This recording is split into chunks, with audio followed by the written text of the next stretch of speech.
Só mais um minutinho.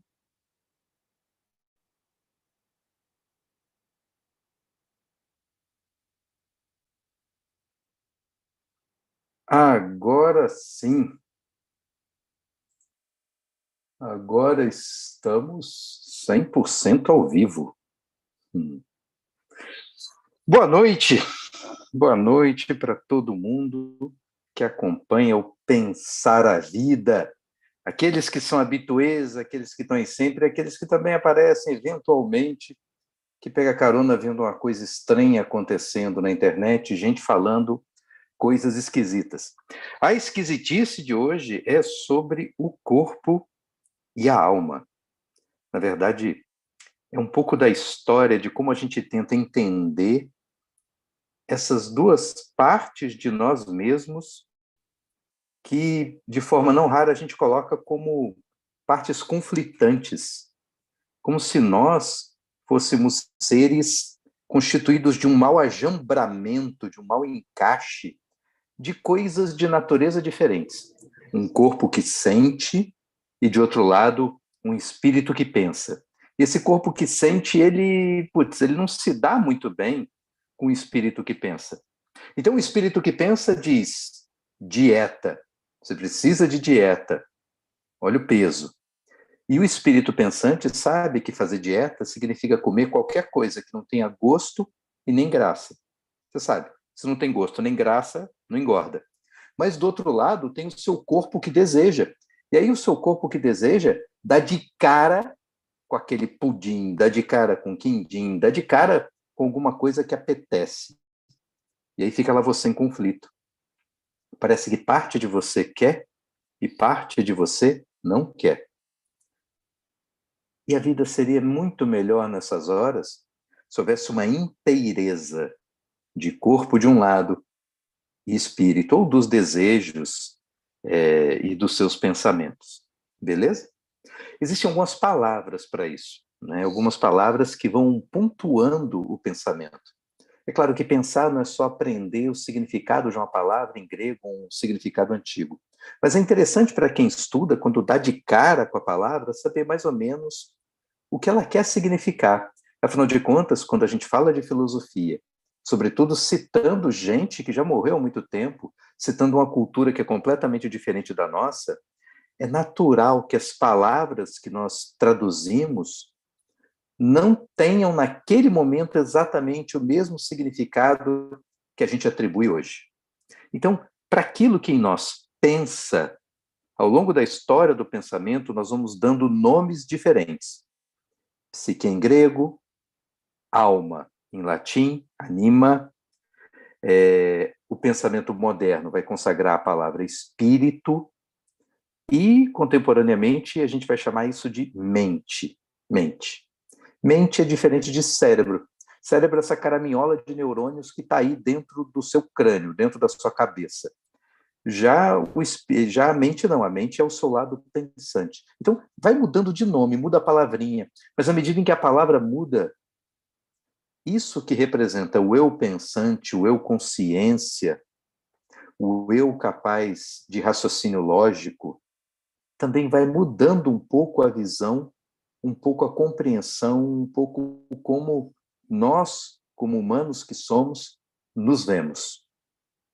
E o corpo também, né? O corpo tem uma palavrinha para ele em grego que é soma. Soma. Hoje a gente vê, né? Somaterapia, uma preocupação com o corpo, e por aí vai. Mas soma, em grego, está mais para cadáver. A tradução mais literal seria essa, cadáver. É o corpo na sua composição física, na sua composição material, e não propriamente o corpo-vida. A questão primeira que o grego se coloca é o que faz com que um soma, um corpo, que é esse amontoado de gordura, carne e osso, de repente comece a se movimentar por força própria. Apareça aqui dentro uma força qualquer que faça com que nós sejamos capazes de nos movermos no mundo, de gesticularmos, de interferir com outras coisas concretas do mundo físico e também de pensar e de sentir. O que dá propriamente vida ao corpo. E havia para eles uma uma palavrinha, né? Uma palavrinha que é uma espécie de centelha vital, de energia vital que há em nós, cuja expressão é timos, timos, T-H-Y-M-O-S. Timos não é o mesmo que alma, né? Que psique, em grego. Mas o timos corresponde àquele princípio que liga a alma ao corpo. É um princípio vital, sopro vital, se você preferir. Um fluido vital, aquilo que de fato dá vida para todos nós. A morte, portanto, é quando você perde o seu timos. E aí sobra só um soma, um corpo cadavérico, um corpo inerte, um corpo sem sensação.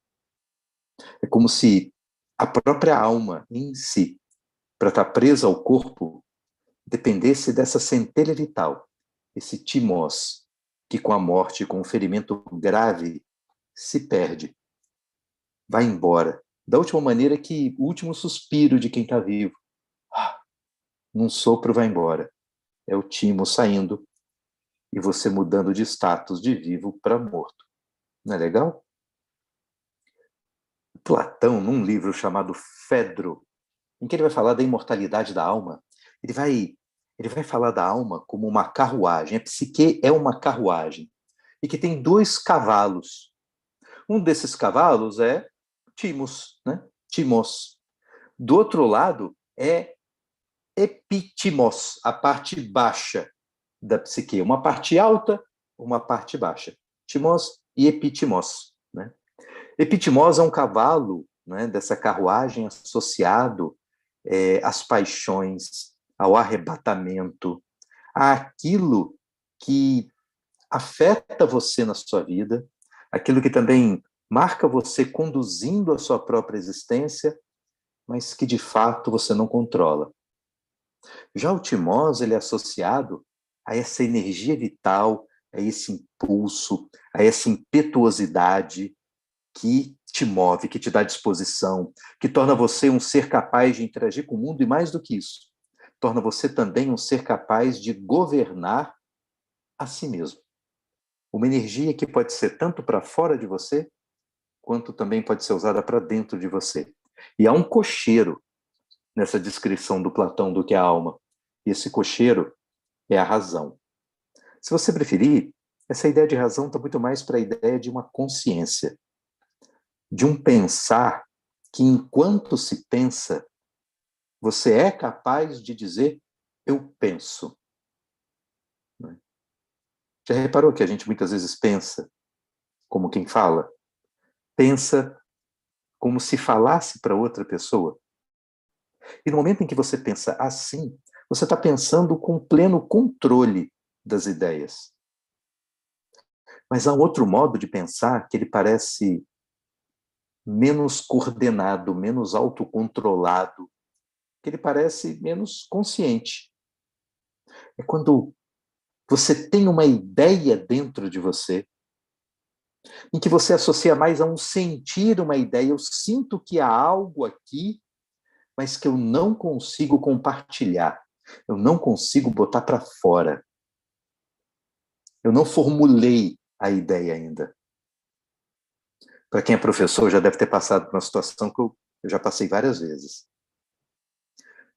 Está tendo prova, aquela prova assim que é sem consulta e o aluno tem que dissertar sobre algum assunto. E aí, sei lá, de bobeira, eu vou passando do lado das mesas, um aluno aflito chega e diz: professor, sabe o que é? Eu sei, mas eu não consigo explicar, né? Quer dizer, ele sabe que há um saber, mas ao mesmo tempo ele não tem desse saber um domínio tal que permita compartilhar esse saber com outras pessoas, seja falando dele, seja escrevendo sobre ele.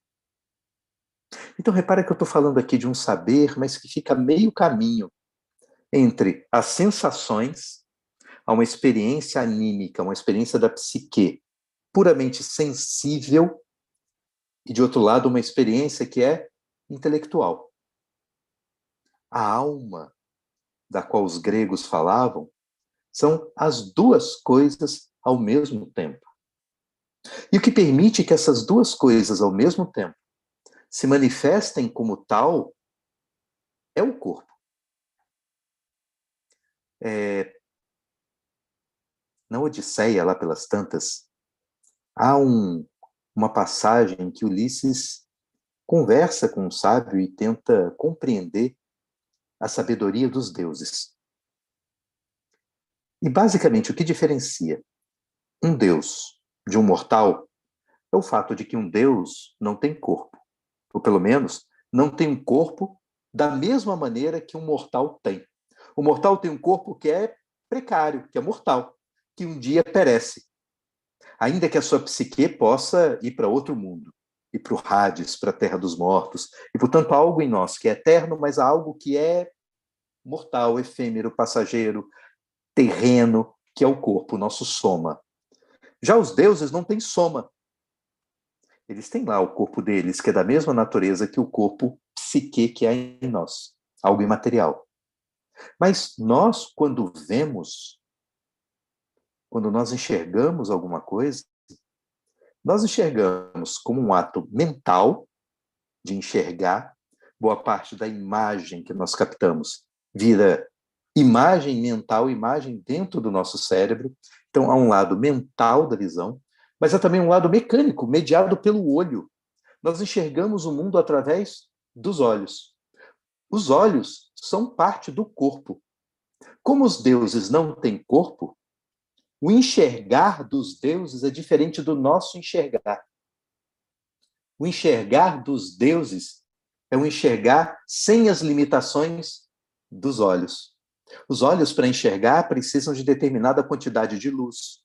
Para enxergar com boa definição, precisa de alguma distância. Para quem tem olhos meio defeituosos, como os meus, precisa de lente corretiva para poder enxergar alguma coisa que preste.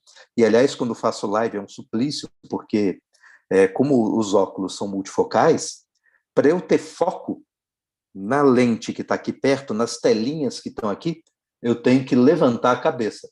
O que dá um ar pedante quando fala, de alguém que fala olhando para cima. Né? Então, se eu quero olhar você de frente, olhar você no olho, olhando para a câmera, eu tenho que me posicionar de maneira tal que eu não tenho foco. Então, eu vejo tudo embaçado quando eu olho para você. Defeito de um corpo precário, de um corpo que é mortal e que limita em boa medida o meu conhecimento. Mas o fato é que eu, o espírito que há aqui, a psique que há aqui, ela existe graças a um timos que une essa alma a um corpo. E, portanto, o que molda o meu processo de conhecimento é não uma alma contra o corpo, mas uma alma e um corpo unidos. Olha que legal. Olha que barato. Eu sei que tem uma visão do Platão, uma leitura do Platão que é muito anticorpo. Como se ele criasse o primeiro antagonismo entre o eu pensante, entre essa alma, esse espírito, ou, de outro lado, o corpo que sente. Um contra o outro. Mas me parece muito mais a ideia de um misto das duas coisas. De uma mistura mesmo, de um corpo e de uma alma que estão aqui juntos. Ainda que exista um modo de saber que seja superior ao modo corpóreo de saber, ou se você preferir, ao modo incorporado de se saber alguma coisa, de se produzir algum tipo de conhecimento. Vou explicar melhor isso. Lembra que há pouco que eu falava para você de que é possível você pensar como quem fala e, portanto, você adquirir um certo grau de consciência tal, né, de saber tal daquilo que você pensa, que você consegue não só pensar como quem fala, mas compartilhar isso com outras pessoas. E, por sua vez, há também um modo em que a gente parece saber, sente que sabe, mas não consegue explicar para os outros. Sócrates, que é uma figura-chave do pensamento e de quem Platão fala o tempo todo, aliás, as referências que nós temos de Sócrates não são só de Platão, mas são principalmente de Platão. O Sócrates, é descrito na obra de Platão como alguém que volta e meia parava no meio do caminho, assim, alienado de tudo, e ficava ali contemplando o nada, olhar fixo no horizonte, quieto. Não adiantava falar com ele não ia te responder. Ali, travava, tipo o burro quando empaca. O próprio Sócrates explicava esse comportamento dele. Esse comportamento que não é bem uma contemplação. Está mais para aquilo que a gente chamaria de meditação. Ainda que se ele se descreva ali como alguém de olhos abertos, olhando fixamente alguma coisa. Mas ele não olha fixamente alguma coisa para dela vir algum conhecimento.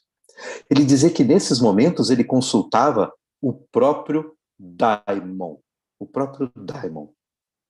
O daimon é o espírito, o seu próprio espírito. E aí começa a aparecer uma ideia de uma espécie de consciência que é uma instância que você acessa em você para procurar fazer desse saber que está aí em você, mas que você não conseguiu ainda ter a clareza de apresentá-lo claramente na forma de um discurso, mas você consulta esse daimon, esse espírito, como um esforço para que esse daimon te esclareça as coisas, tornar claro um conhecimento. Eu tenho lido ultimamente um pouco sobre cultura judaica, no caso da Kabbalah, e tem uma obra muito legal que é o Sefer Yetzirah, que é o livro da criação. É como se pretendesse descrever ali o código-fonte de como Deus criou o mundo. É muito legal. E aí ele vai falar de certas entidades. Entidades que, bem ou mal, são representadas numa árvore, mas que pode representar também o corpo humano. E o barato é que ele vai falar mais ou menos o seguinte em termos de conhecimento. Existe nessa árvore da vida uma das Sefirot, né? Uma dessas entidades que Deus cria como instrumentos para a criação do mundo, como ferramentas de criação do mundo.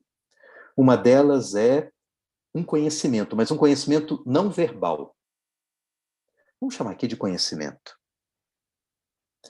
Esse conhecimento, ele é acessível pelo homem. Mas existe um segundo grau, que é o entendimento, que é o momento a partir do qual esse conhecimento não verbal, e que não é produzido por você, é produzido por Deus, ele vem até você, né? Ele devém até você, mas que você, com uma capacidade cognitiva que tem, é capaz de, em determinado momento, entender aquele conhecimento que já estava aí dentro de você, mas que a ficha não tinha caído ainda. A gente não tem também essa coisa? Para quem é mais antigo, para quem é do tempo que na rua se ligava de orelhão, que não tinha celular, a ficha caiu. Né? Você colocava a ficha, fazia ligação, mas a ficha só caía quando alguém atendia. É aí que começava de fato o diálogo. Não era assim? Eu não sei você, mas quanta coisa na minha vida eu estudava, e mais, assim, nem como estudante, já como professor, eu já fui para a sala de aula com certos modos de pensar em que eu era capaz de reproduzir, às vezes até frases-chave de um texto, de um pensador qualquer, mas era naquele momento da aula, enquanto eu explicava, enquanto eu repetia algo que eu já tinha decorado, que a ficha caía, que eu dizia, cara, peraí, então é isso que esse cara está pensando. E só depois de repetir várias vezes, em várias aulas, um troço que eu já tinha lido e relido várias vezes, mas que de fato houve um entendimento a posteriori. Antes parece que o que havia era uma retenção de repertório, mas que não estava organizado aqui ainda na minha cabeça na forma de entendimento. Esse conhecimento, mais entendimento, permite que, indo para um lado mais afetivo, caminhando em direção ao senso prático, a pessoa torne-se um sábio, né? Nessa concepção judaica. É um modo legal de pensar. e que, bem ou mal, reproduz uma lógica muito parecida com essa que aparece em Platão. Há, portanto, um lado da alma que é sabedoria. Uma sabedoria que só não se mostra plena em nós, porque nós somos diferentes dos deuses e temos, portanto, um corpo. E é como se o corpo funcionasse para o nosso espírito como uma espécie de véu da ignorância, que faz com que possa criar certas barreiras, certas dificuldades, para que nós consigamos converter esse conhecimento que há aqui em entendimento. Esse conhecimento que há em nós, Platão dá um nome, eidos. Eidos. Que é traduzido por ideal, né? O ideal das coisas. Então, o lugar do mundo das ideias é aqui em nós, na forma de um eidos, né? De um eidos. Esse eidos que está aqui no nosso espírito, e, portanto, o espírito, a alma, é um repertório a ser desvendado, um repertório a ser entendido. E na medida em que eu consigo entender esse repertório, eu vou me tornando, bem ou mal, não um sábio, como na tradição judaica, mas um filósofo. Um filósofo. E repara que, para isso, não depende que você tenha uma atitude contrária ao corpo.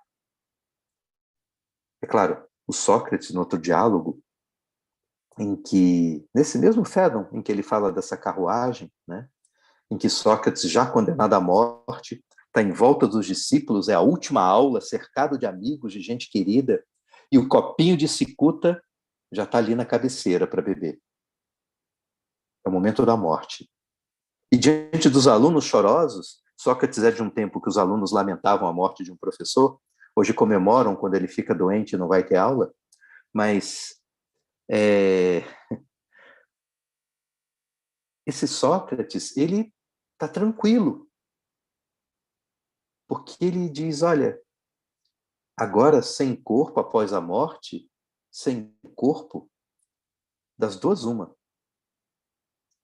Não existe mesmo uma alma e toda a nossa inteligência, todo o nosso pensar depende única e exclusivamente da existência de um corpo e de uma determinada energia vital. Com a morte, a energia vital vai embora, então daqui para frente é o silêncio, é o nada. E se há o nada, não há o que temer, porque no nada não há nem medo, nem dor, nem sofrimento, nem certeza, então, né, acabou. Ou então a vida não acaba e há de fato uma alma que é imortal. E se há uma alma imortal, essa alma viverá sem o corpo que agora tem, portanto, sem as limitações do corpo que agora existem. E de fato, não haverá mais essa dificuldade, esse esforço necessário entre o conhecimento e o entendimento. Eu não preciso mais me esforçar para entender, porque eu não tenho corpo. E agora serei como os deuses, em que o Deus não enxerga mediado por um olho que é limitado, assim como ele também não conhece mediado por um corpo cheio de afetos, cheio de caraminholas na cabeça, cheio de ideias erradas, que são fruto daquilo que me contam. E daquilo que me contam que é errado, que é um modo incorreto de pensar, mas que eu sou capaz de acreditar nele, apesar de incorreto. E essa crença em saberes incorretos que dificulta que eu tenha dessa verdade que já está aqui dentro, o entendimento. E uma vez que tenha entendido, seja capaz de agir no mundo em conformidade com a verdade, em conformidade com o conhecimento, em que eu me torne de fato, né, de fato um filósofo. Não é legal? Mas apesar disso, você, filósofo aqui no mundo, o próprio Sócrates, antes de beber a cicuta, ele é alguém com corpo. E com corpo, o que você deve fazer não é eliminar o seu corpo, mas ao contrário. Saber viver de tal maneira que se consiga potencializar o corpo como um aliado do seu espírito. E, portanto, existem certas atitudes que ajudam na criação do entendimento, né? No resultado entendimento. desse eidos que está aí em você. Em que o caminho para a busca pressupõe muito mais um mergulho em si mesmo, na alma como uma instância que você acessa em busca de conhecimento, do que propriamente num conhecer que vem daquilo que os outros te dizem. Platão o tempo todo alerta você para os riscos, para o quanto é ruim, para o quanto tem de enganadora a opinião pública. Aquilo que os outros aplaudem. Mas os outros são seres que têm também timós que nem você. São pessoas que têm corpo que nem você, que têm uma alma tão completa, tão plena quanto a sua, de Sócrates. E por que então não ouvi-los? Por que ouvir Sócrates e não eles?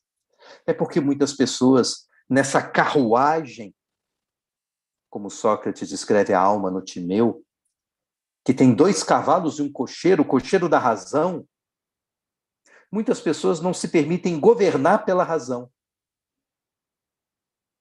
E nem seguir esse timós em que há nele um conhecimento, mas se deixam levar ao contrário por esse cavalo impetuoso, difícil de se domar, que tem que ser domado mesmo, tanto pela força de vontade do timós, dessa parte da alma, mais nobre, mais elevada, capaz de amores sublimes,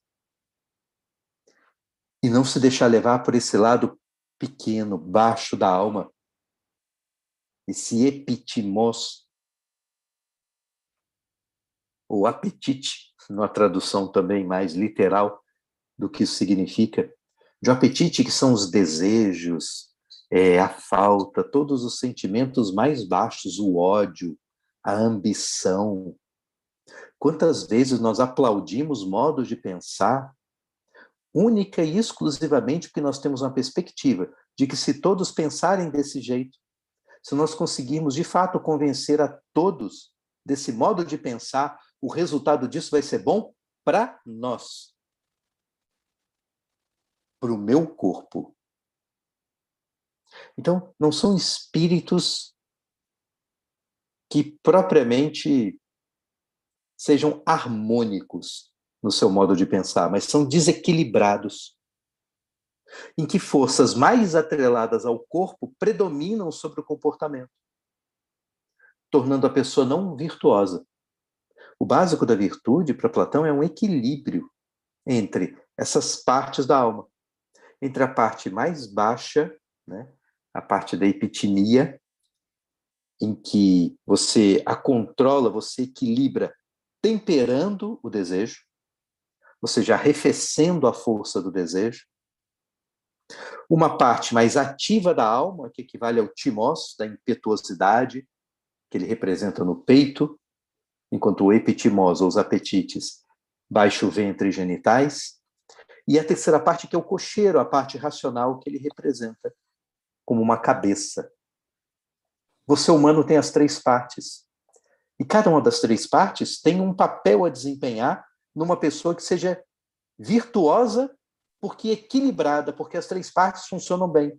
Então, dos apetites da parte baixa do corpo ou da alma, é preciso a temperança. Da parte ativa é preciso a coragem. A coragem. E dessa parte pensante, racional, é preciso que ela seja capaz de sabedoria. Ela seja capaz de converter em entendimento aquele conhecimento que está aí em você, né? Que já está aí. E é por isso que ele vai falar tanto de conhecimento várias vezes. Na tal da alegoria da caverna, que é batata, né? Todo curso de filosofia aparece lá pelas tantas alguém falando de alegoria da caverna. É ótimo para fazer introdução à filosofia. Há 2 ordens de conhecimento ali. Uma delas é o nominalismo, de pessoas presas na caverna que vê uma sombra, julga que a sombra seja um objeto real, dá nome a esse objeto porque ele é capaz de falar e, portanto, se eu estou dando nome, eu estou produzindo entendimento de alguma coisa que eu flagrei, mas eu vou jurar de pé junto, com toda a força do meu espírito e da minha capacidade de crer em algo, que aquilo que eu vejo como uma sombra não é só sombra, é um objeto real do mundo, porque eu mal conheço a realidade. Sou um ignorante do real. Mas aí tem um sujeito que sai e vê as coisas como realmente são. As coisas como realmente são é aquilo que você vê, não literalmente saindo de uma caverna, porque você não vive numa caverna, mas você vive espírito preso a um corpo. E o sair da caverna é voltar-se para a luz que há em você mesmo, no seu próprio espírito, não fora da caverna. Quando ele vai falar só de conhecimento desse eidos, ele vai dizer, tem coisas que eu sei, tem um saber que constitui-se em mim como tal, porque é um fruto de coisas que me disseram, ou coisas que eu vi e para elas dei nome. Então imagina o círculo. Você vê um círculo, círculos de vários tamanhos, de várias cores, de raios e circunferências diferentes. Aprende a dar um nome, você aprende por outros que aquilo se chama círculo, ou você foi a primeira pessoa que deu nome à figura geométrica. Círculo, tanto faz. É uma forma de conhecer a partir da experiência sensível. Mas o Platão acredita que círculo não é uma ideia efeito de um dia ter visto no mundo uma figura arredondada. Ele acha que círculo é uma ideia geométrica eidética, né? É um eidos. É uma dessas ideias ideais, de tal maneira que, caso alguém obsessivo destrua todas as figuras circulares do mundo, todos os objetos circulares, de tal maneira que, logo em seguida, você não terá visível aos teus olhos nenhum círculo, nada redondo, nem moeda, nem mesa de bar, nada. Todos os círculos desapareceram. A questão que Platão coloca é: ainda que todas as figuras circulares do mundo desapareçam da face da Terra, toda a matéria redonda desapareça, a ideia de círculo vai continuar aí na tua cabeça, porque ela existe de forma independente das figuras que você observa. Ela é um eidos, uma ideia que é da sua alma.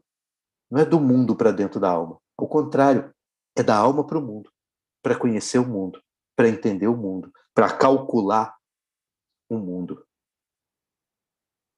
E que está em você, no teu espírito. E que mergulhando nele você chega lá. Não é legal? Mas claro, depois de Platão tem mais história, né? A humanidade continua existindo depois dele. E águas vão rolar na Grécia Antiga. A começar por uma coisa muito curiosa. Vem cristianismo, né?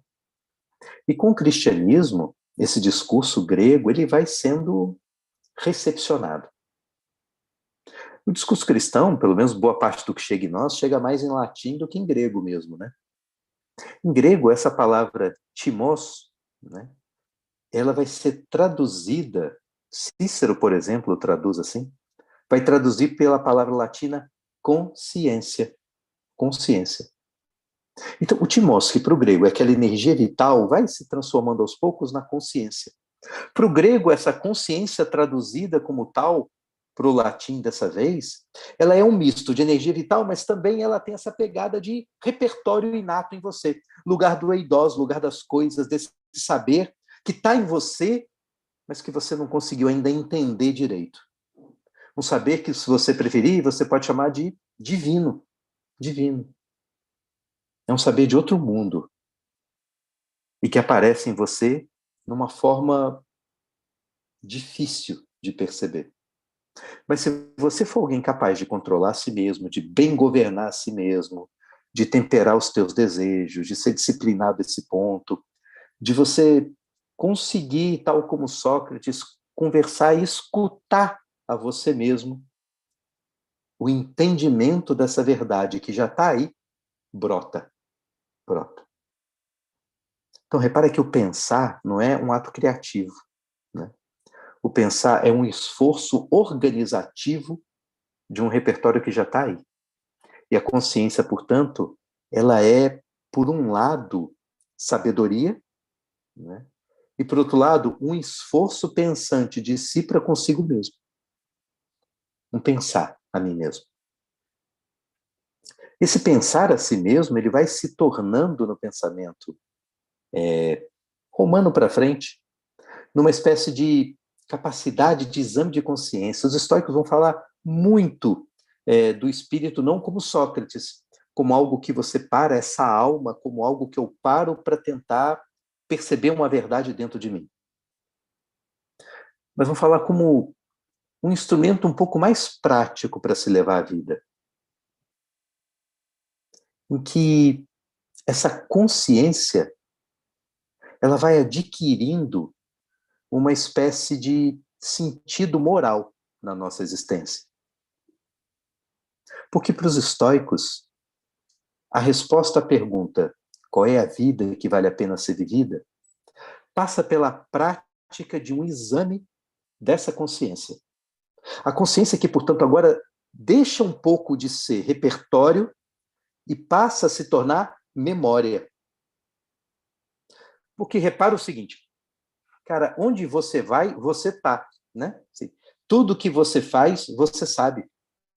Tudo que você pensa, você sabe que pensou. Está aí em você. E depois de um tempo, o estoico recomenda que você faça o exame de consciência. Que você pare para olhar para você mesmo e, resgatando essa memória da vida que você viveu, isso naturalmente despertará em você a memória do que você fez. Vai despertar ou a certeza, a convicção, o orgulho de ter feito alguma coisa, ou a tristeza, o arrependimento, o remorso.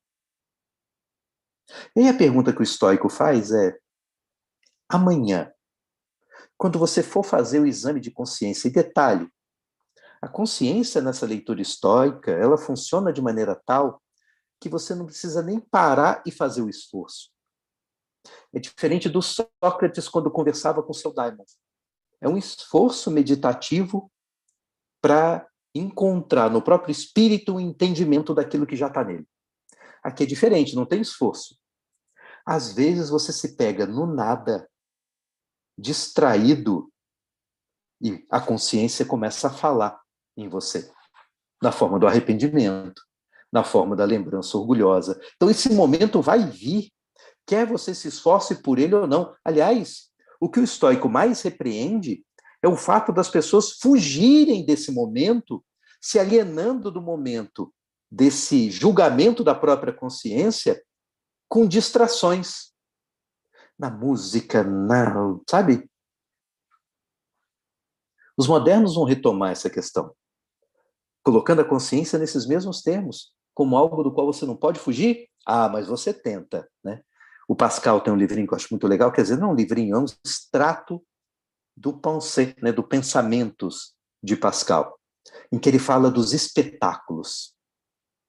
E, cara, é muito legal, porque, assim, Pascal viveu há muito tempo, mas você tem a sincera impressão de que, às vezes, ele descreve o que é uma rave, do que é uma saída quando você vai para a balada, ou vai para o rock, enfim, você vai para um lugar que tem muita gente, que tem muita excitação visual. Olha os lugares de diversão. Você vai para um bar, tem música alta, às vezes tão alta que dificulta a conversa, porque a princípio não é um lugar feito para conversar. Ah, quem é que vai querer vir aqui para conversar? As pessoas vêm aqui para, né, se ensurdecer com barulho. A hiperexcitação de luzes, se não for um lugar escuro com luzes piscando o tempo todo, vai ser um bar, um restaurante com uma decoração em que, em termos visuais, te excita o tempo todo. O restaurante legal, o restaurante da noite, não é aquele que tem parede branca. É aquele que tem a parede com muito quadro, com muita luz, com uma cor diferente, com um trabalho de luzes, tudo para te chamar a atenção. E enquanto você tem a sua atenção presa à parede, a sua atenção está longe de você mesmo e, portanto, do seu exame de consciência. Algumas pessoas que têm claustrofobia, e na vida moderna, um lugar onde a claustrofobia costuma acontecer em elevador, né? Porque tem muito elevador, é uma caixinha fechada. Eu não sei se você já reparou, mas tem gente que tem uma fobia de elevador, tem claustrofobia quando entra sozinha no elevador. Quando entra com mais alguém, aí não tem medo. E é mais alguém que conheça. Não adianta mais alguém estranho. Qual é a diferença entre um e outro? É que quando você entra no elevador com alguém que você conhece, tem alguém com quem conversar. Tem alguém com quem interagir, nem que seja com o olhar. Mas quando você está sozinho dentro do elevador, geralmente o que você encontra é o espelho. E, portanto, você encontra você mesmo. E aí se flagra no momento em que não tem jeito, a pessoa acaba caindo num exame de consciência que para ela é sofrido. Daí a fobia do lugar fechado. O que há de medonho no lugar fechado, que é tão temido, não são as quatro paredes e o pouco espaço. O que há de medonho é a própria consciência, porque ela vem. E não é que seja uma pessoa arrependida, é que ela está fugindo de alguma tristeza que está aí dentro, que está mal resolvida, e que ela não consegue encarar. Então ela foge. Foge das situações que permitem encarar. E busca tudo que seja distração. A viagem, sair, quanto mais barulho, mais agito, melhor. O pior lugar para ir é ficar sozinho no sítio, e sabe, que é o momento em que a consciência bate. Percebe? Repara que esse espírito está mudando de significado. Ele está virando agora consciência pela soma de memória. Ele não é só um repertório inato, divino em nós. Agora, ele é também um repertório aprendido, incorporado a partir da nossa trajetória de existência. E que tem um significado moral. Porque o objetivo da vida é, no momento do exame da consciência, nós não encontrarmos o arrependimento. Nós encontrarmos o orgulho, a certeza, a satisfação da vida vivida. Muitos estoicos, inclusive, diziam que o grande momento, o momento pleno para fazer o exame de consciência é na véspera da morte. Porque é na véspera da morte que você tem vida vivida para ter gerado memória, para ter gerado repertório. E, ao mesmo tempo, você não tem vida por viver. De tal maneira que esse julgamento, agora sim, vai ser o definitivo. Porque tem coisas que a gente faz na vida que, naquele momento, quando a gente julga, parece uma boa ideia, né? Tempos depois, já não parece ainda tão boa assim, né?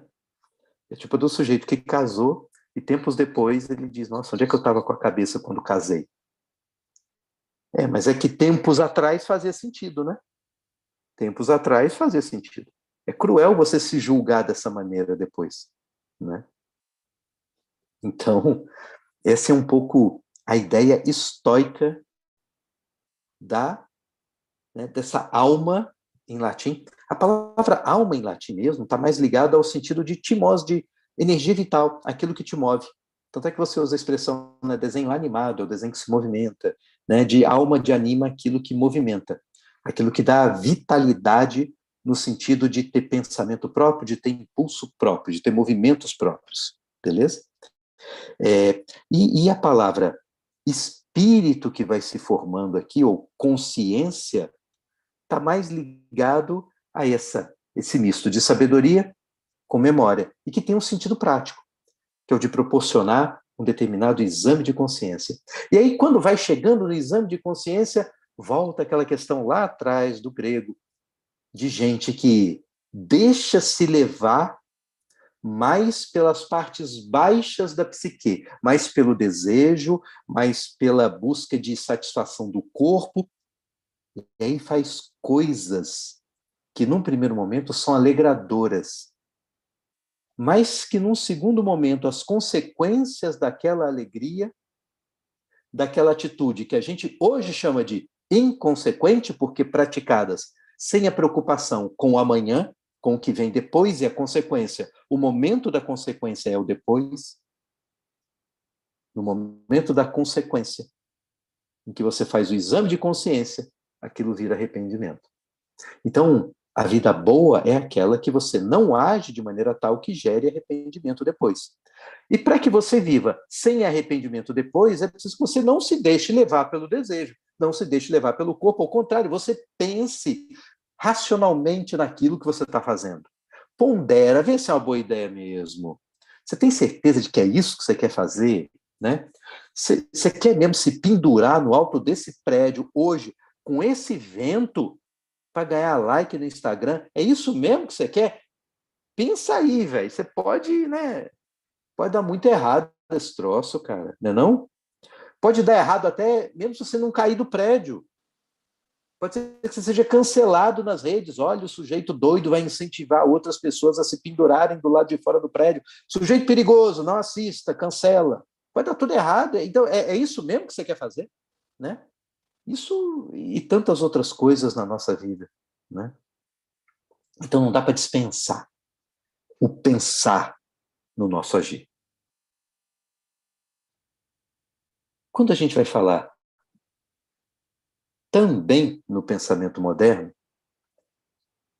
haverá uma afetação desse espírito também por um lado moral que não é da mesma moral do estoico.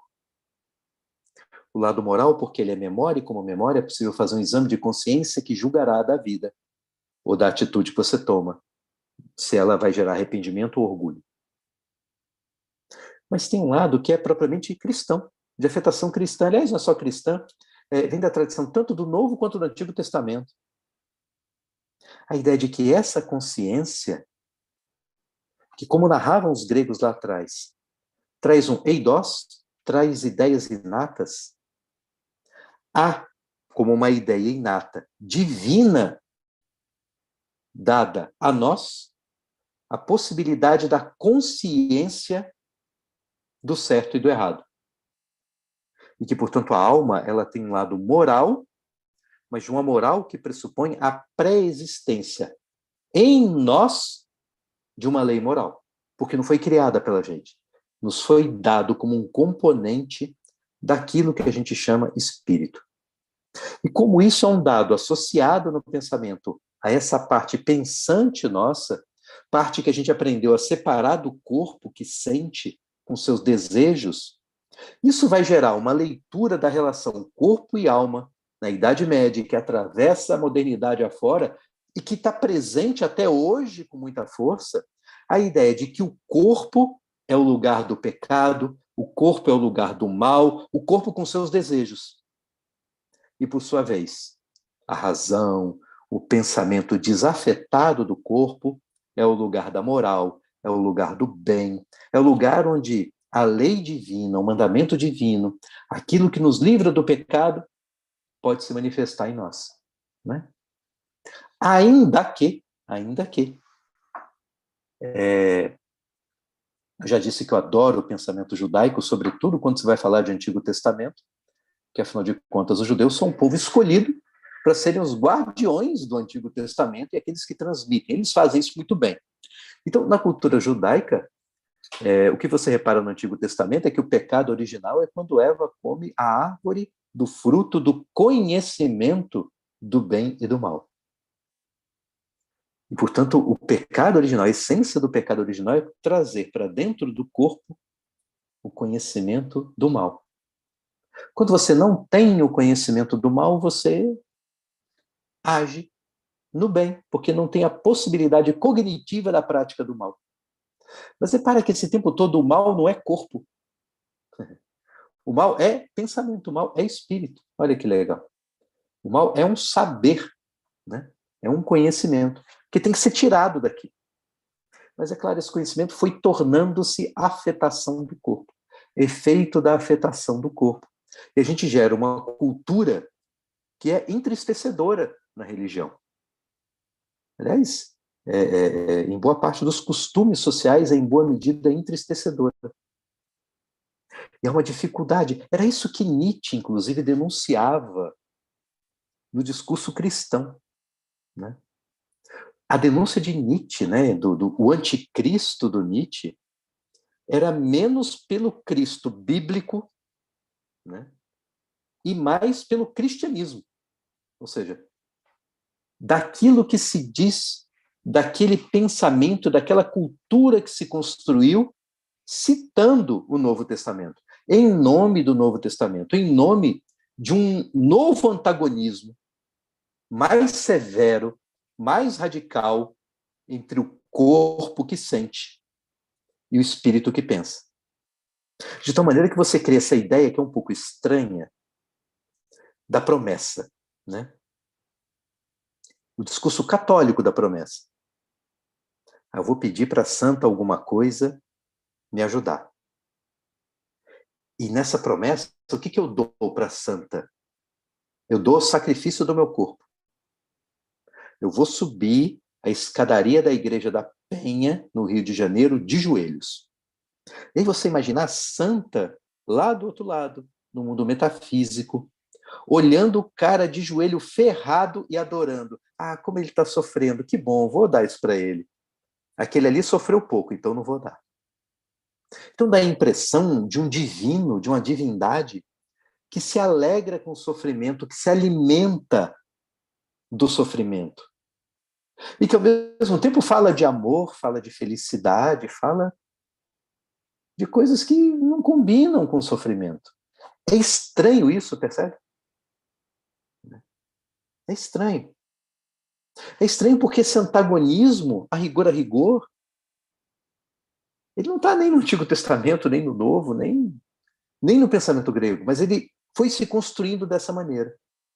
Foi se construindo porque prestigiaram muito mais nessa história da psique o controle desse cavalo passional, desse cavalo da epitimia, do que propriamente nos concentramos em buscar no exame de consciência, com memória ou sem memória, ou só nesse saber em que nós temos que nos esforçar para converter no entendimento, um caminho para viver bem, um caminho para viver moralmente bem. A gente abandonou a ideia do equilíbrio, que sim, tem que ter a temperança do desejo, mas não é só a temperança do desejo. A consequência dessa moralização da alma foi associar a alma só à razão, desconectar completamente, né, da eutimia, do eutimos como uma parte da alma, deixa de ser parte da alma, vira parte do corpo, e a única coisa que eu precisaria para me tornar um ser bom, ou para me livrar do conhecimento do mal que vem lá do pecado original, é sacrificar o corpo ao máximo, até a sua extinção, até a negação de toda a alegria, e nessa vida entristecida e carrancuda, aí eu encontro a sabedoria. Né? Isso não bate com o sábio oriental, né? Aquela figura, né, do budista rindo, né? Tô sempre alegrinho, que bonito. Né?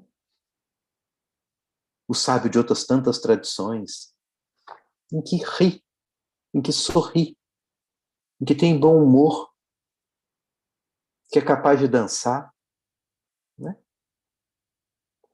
Então, é uma moral que traz um risco de um entristecimento.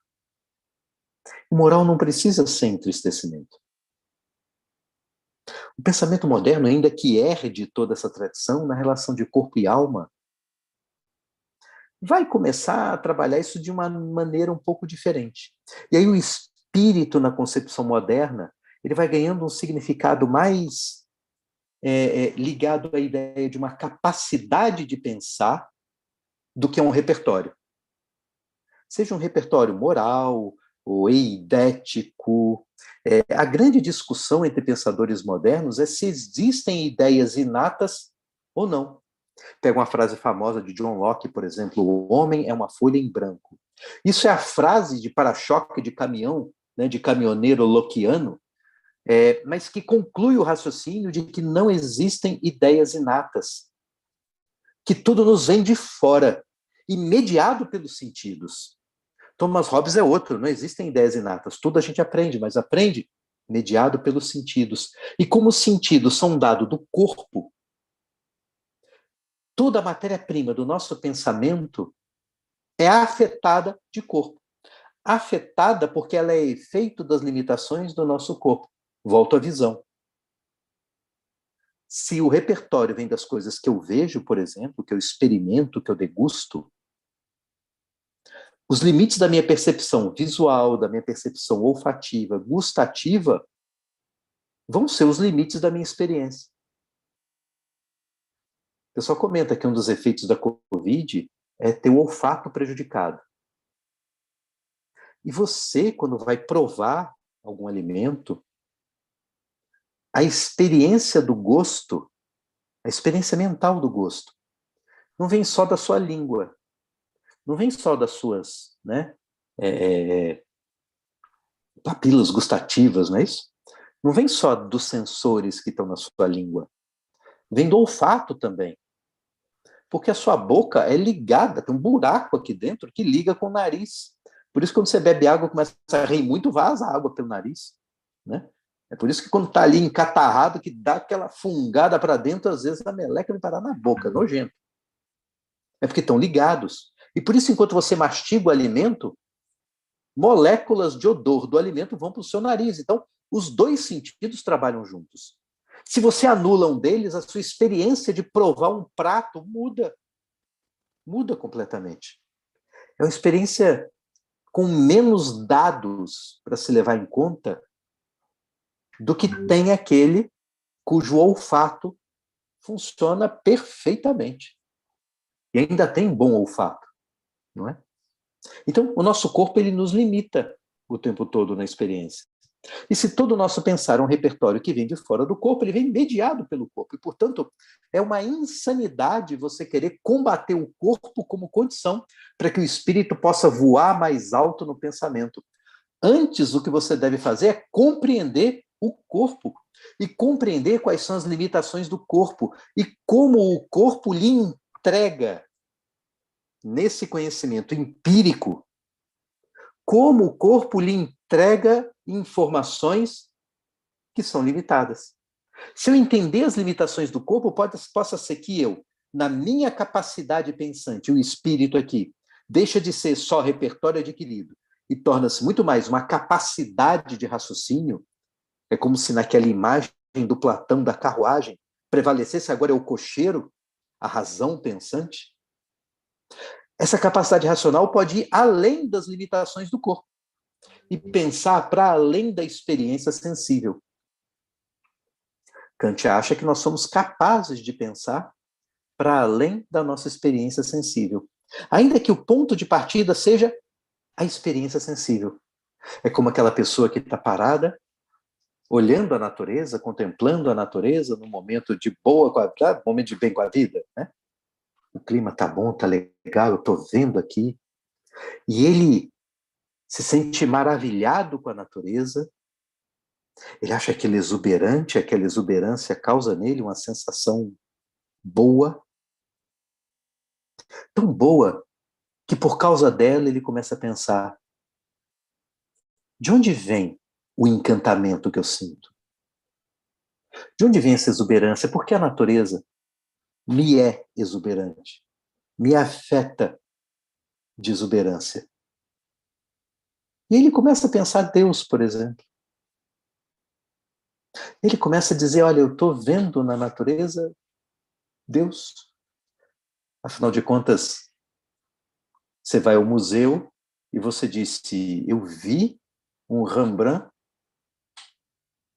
eu vi um Hieronymus Bosch, eu vi um Picasso, eu vi um Monet. Você vê a obra. Você não viu o pintor. Você não conheceu Da Vinci. Você conhece a obra. E da obra você tenta imaginar, tenta conhecer o Criador. Não é assim?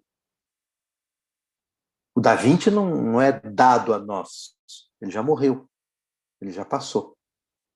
Mas a obra fica. E você vê a obra e, cara, como pode alguém fazer isso?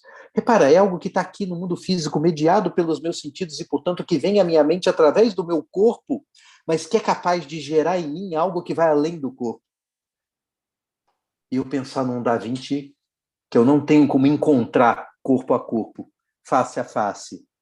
Eu não tenho como bater papo mais com ele, mas tenho como imaginar o Criador daquela criatura e me encantar e me maravilhar, sobretudo porque eu sou capaz de, ao pensar no talento de Da Vinci, na inteligência de Da Vinci, eu sou capaz de confrontar a inteligência dele, o talento dele, com a minha inteligência e o meu talento. E me sentir maravilhado justamente por me saber um bosta perto dele. Né? Assim, cara, um humano chega aí. Né? Percebe? Então você tem antagonismos corpo e alma.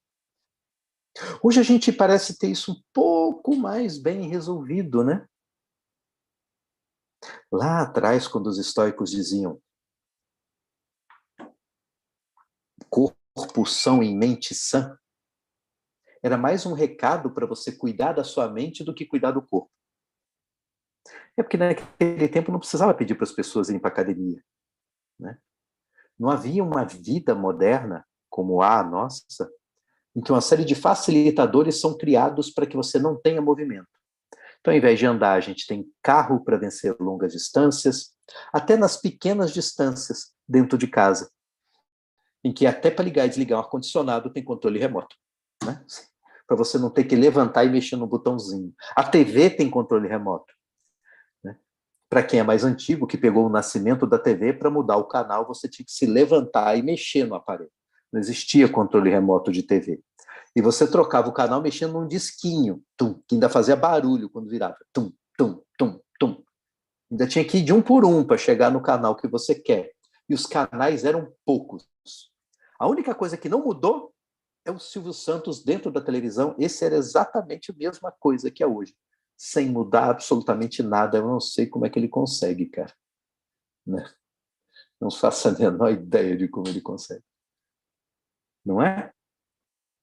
Então, nessa vida, a gente convida as pessoas mais a cuidarem do corpo e nós associamos mais a saúde do corpo a uma saúde mental. Né? Corpo e mente andando juntas. Se você vai a um psiquiatra com depressão, é bem provável que, além dele prescrever para você algum ansiolítico, ele vai recomendar para você exercício físico. Porque exercício físico gera endorfina. Né?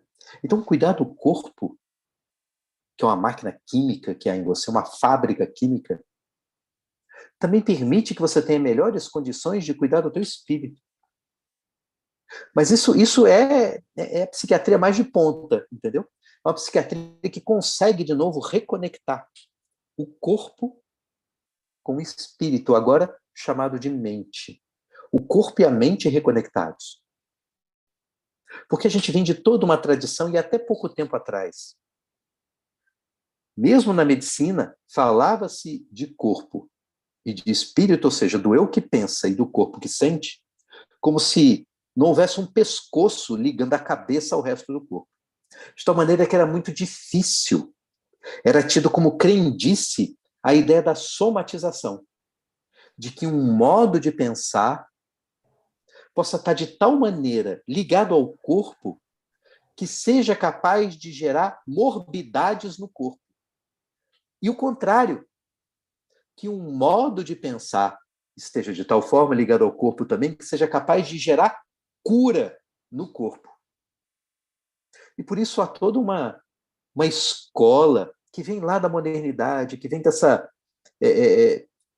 para apequenar o corpo. E nessa ideia de que eu liberto o espírito, se enfraqueça o corpo, você separou os dois. E quando veio a medicina preocupada com o corpo, a desconexão com o espírito já estava feita.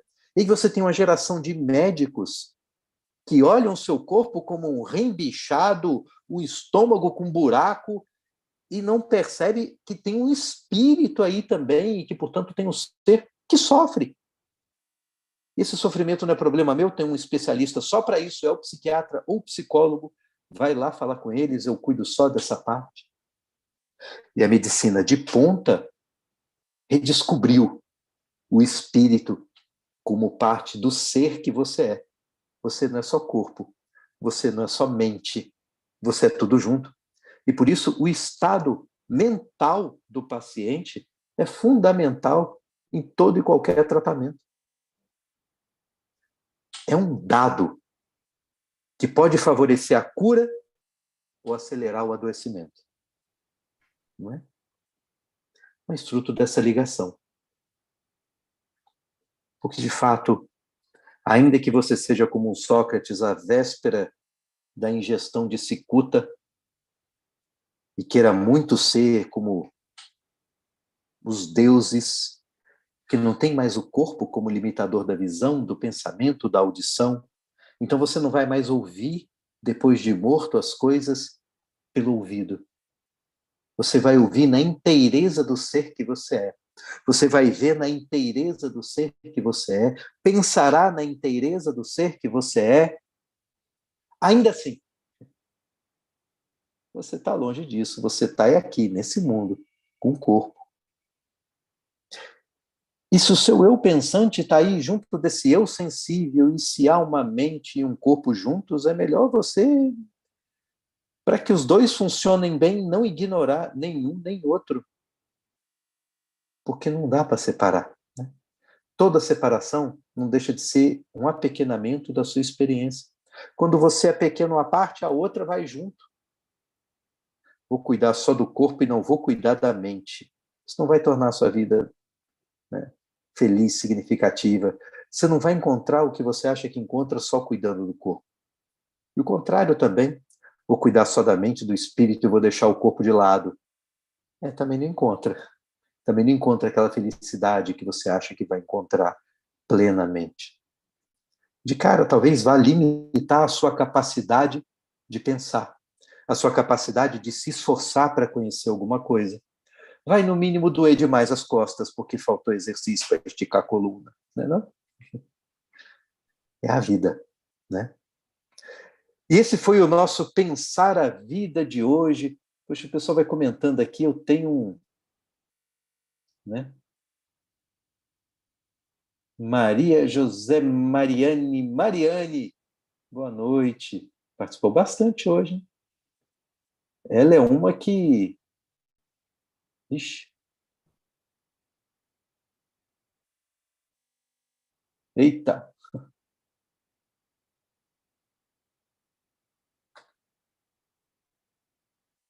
caramba. Deu uma pororoca existencial aqui e caiu o Instagram. Olha que coisa.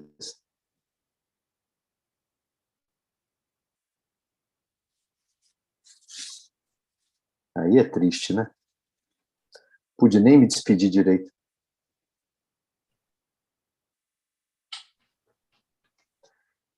E nós aqui? Vamos pensar a vida? O que vocês acharam?